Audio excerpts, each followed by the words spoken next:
biggest problem with scouts is that they're dead about a third of the way into most battles. They never get to see the end game. And it's a shame because they're very good at end game play. Now here, if you watch my videos, you'll know I have no qualms about going one-on-one against anybody, a super purple anyone. So if I see one of the enemy team's best players alone, I will usually go in and kill him. And if you've been watching my videos, you should be able to take almost anyone one-on-one 9 times out of 10, even if they're 5 tiers heavier than you. And you're actually lucky to be able to go one-on-one, because usually you have to go 1-on-2 or even worse.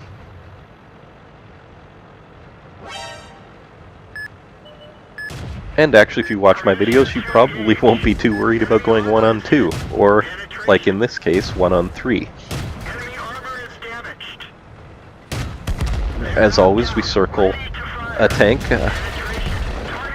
and take advantage of slow turret traverse and our speed. Someone else takes out the arty, and then of course he takes out our gun and our track. So it's more important to get the gun working than the track, so I leave the track down to repair, and luckily the arty misses a shot at us. Now here I'm knocking that tree down. I'm trying to entice arty into shooting blindly at me there, because I'm pretty sure I'm invisible and he's gonna be looking for me. So if I knock a tree down, they might think I'm hiding in that bush and take a shot. Now an ISU is very dangerous, or an SU 152.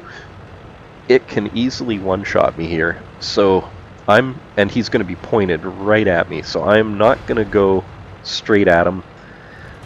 In light tanks, you usually don't get spotted until you get within about 250 meters of someone who has a clear view of you. So I'm going to make a circle around him of a radius of about 250 or 300 meters to make sure I don't get spotted, and try and approach him from the other side. But along our way, we spot one of the enemy team's arty. And luckily he gets tracked, but of course, as it always seems to happen, he goes invisible just as he gets tracked. And as you'll see in a second here, he must have got his track up right away, and none of these shots are even coming close. And we throw a clutch shot here, and someone steals the kill. Oh. But now, back to the TD on the shelf there. We're going to try and finish our circle and come up around behind him. But first, we'll stop here in the bushes and try and get Binox up and see if we can spot him first without him spotting us, before we dare venture into the open. And Binox are up, and we do not see him, which is not surprising because he's got bushes there. And now about the worst thing imaginable happens. A heavy appears on our left. Luckily we reverse and manage to dodge the shot. And now what to do? We can't go over the hump at him because that TD will have shots at us. So do we go back one way, or I think I'm going to go back the other way, and we'll make another circle of about 250 or 300 meters radius and try and get around behind the heavy in an area where the TD can't hit us. So we're in no danger of getting spotted by either of them here, so we can just take the shortest path around the back here across the bridge, and hopefully we'll come up behind that tiger. And hopefully we can do it before he spots us.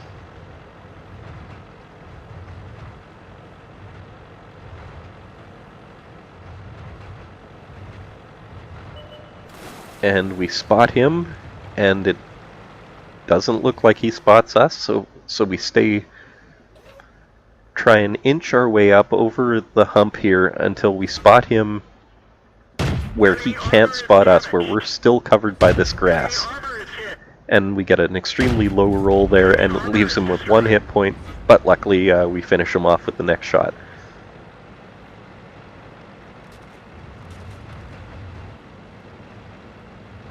Now, my team may have a lead here, but if you noticed, I've had to do almost everything myself, so this game wouldn't have played out much differently if I was 1 on 4. So this gives you a very good idea of how to play endgame times when you're in a light tank against several heavier enemies. So now we're again going to try and finish our circle and come up around behind the TD, and he should be right by the windmill there, right on the other side of the windmill where he last was, but no, he moved, and he moved to an even more dangerous spot than he was in originally if we had just gone around the corner right after we killed the Artie. So it was a good thing we made that big circle around here. But uh-oh, now he's coming for us, and he has a gun that can easily one-shot us, but it's going to take us several shots to kill him, so we wait till we go invisible, and we know he's coming straight for me. So I'm going to try and sneak around here really quick before he realizes I'm gone, and hopefully we'll get flanking shots on him and end this game. And luckily, he's facing 90 degrees away from us when we spot him, and that's a death sentence against a chappie. Now I've got gold loaded here, so I decided to change to silver to save the credits, and it's a stupid choice because Artie steals my kill. And that's how you play late game in a scout.